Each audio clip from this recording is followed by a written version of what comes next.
Hey guys, it's Tia. And I'm Madison, and We are doing a little story time. yeah, you get to hear some of our most, well, for me, they're embarrassing moments. Kind of funny, embarrassing mixture. Yeah.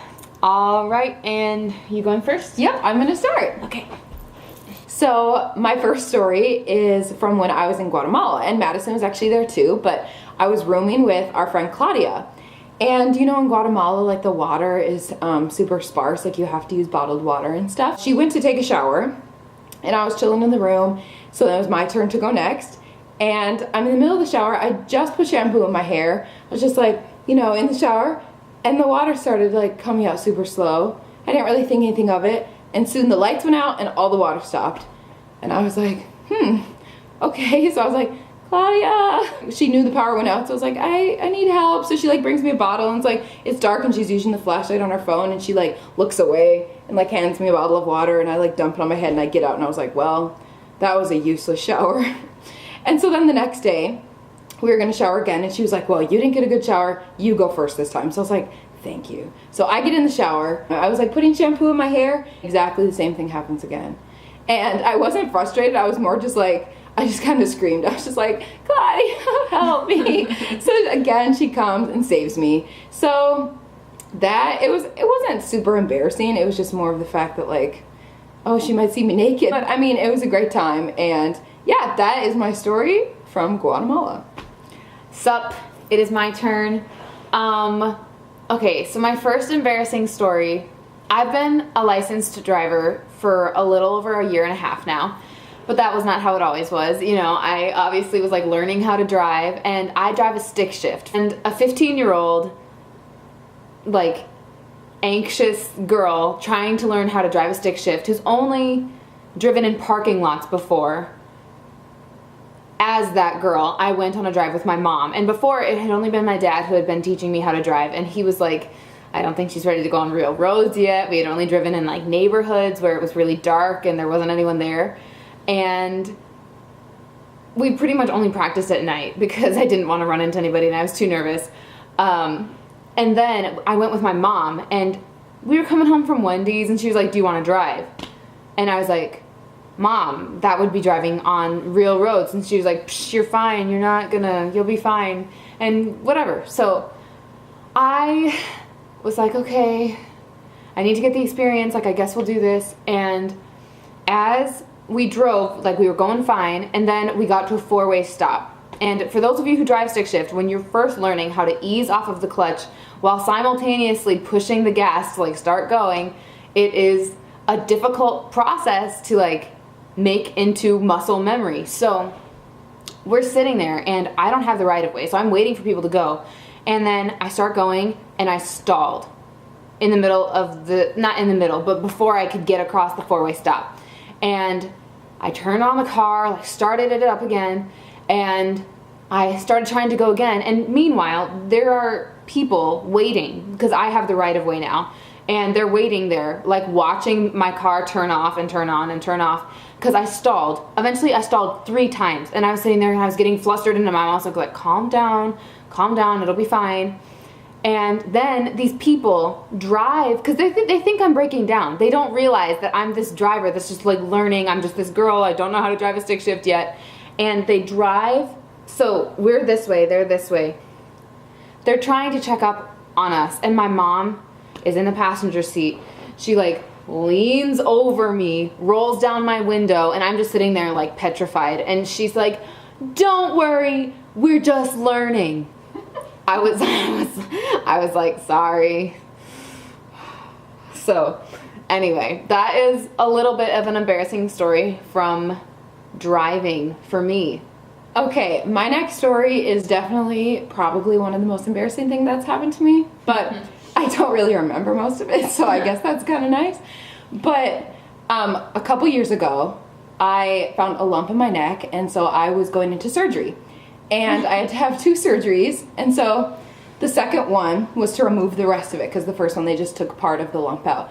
And they gave me the anesthesia, and I'm all ready to go in, and I'm in my gown, which you can't have any clothes on underneath the gown, so I was already a little like, but it was okay. I'm on the bed, And I'm literally in the operating room, and they all have their little caps on, getting their tools ready, and I'm laying there, and I was like, okay, so when am I gonna like pass out already? Don't want to feel you guys in my neck. And then the doctor, who is super nice, like 40 to 50-year-old like Chinese man, he's coming over and he's putting those little stickers. I don't even know what they do, but like they put them on like your body while you're doing surgery. And I'm laying there like on this anesthesia, like gonna pass out any second, and he like lifts up my gown to like put them under on my chest. And the last thing I remember in my mind before I passed out was just like, this man is looking at me and I am naked under this gown. And that's the last thing I remember. And I woke up and the lump was removed. So, I mean, it was super embarrassing, but thankfully it didn't last super long, and hopefully he doesn't remember this happening. But that is my story. All right, here's another one of Madison's embarrassing stories. I have so many, but this one I have said is like what I think is one of the most embarrassing things that has ever happened to me, if not the most embarrassing thing that has ever happened to me. We asked permission to tell this story. Okay, so my family has a nonprofit organization called Haven Acres, and so since it's nonprofit, every now and then we do fundraisers, and there's a local pizza ranch that we've done fundraisers at a couple of times, and I had met this boy, and we have only known each other for like 2 weeks at this point, and okay, I'll be honest, I was like, okay, you know, I'm kind of interested in this guy. I'm kind of interested in this kid. And I also really talk to all of my family and friends about my crushes and stuff. So they all know he's coming. And I was like, guys, please behave. Like, don't do anything. Sure enough, I sent him an invitation. I was like, yeah, like, come to this fundraiser that my parents are doing. Like, I'll be helping out, whatever. And he came. Like, first of all, I did not know that he was going to come because I didn't know him that well at this point. And I was like, okay, I don't even know if he's going to come. Like, if he comes, whatever. And he came with a friend, thankfully. If he was by himself, this would have been so much worse. But no joke. Like, as soon as he walks in the door, everyone is like asking me, is that him? Is that him? Like, I didn't know that that's what he looked like, you know, and they're all like, oh my goodness, who's that with him? And asking so many questions. And it's not long after that they all start approaching him. Now everyone knows who he is. And I'm not over, what's the word now? Like, I'm not blowing this out of proportions. Like, literally 15, I believe, or so people approached him from my family, like my grandma, my aunts and my uncles, my friends from church. And you know what the best one was? He's sitting there like trying to eat his pizza, enjoy his time with his friend, and I'm sitting there and she's laughing because she knows what happens. I was not watching all of my friends because I had asked them, like, please don't embarrass me. But no one can put a rein on her mother. Her mother is the one who went up to him and she was like talking to him. She was like, take off your hat. I want to see your hair. That was, when she told me she said that, I was like, no, you didn't. Okay. I was so embarrassed. Like, a funny part was that he didn't know that, like, you and I were, like, super close at that time. Yeah. So, like, it would be normal now, like, if he knew that it was like, oh, it's your best friend's mom. But, like, yeah. He didn't know that. So yes. Some, like, random lady. This was the first time he was meeting her.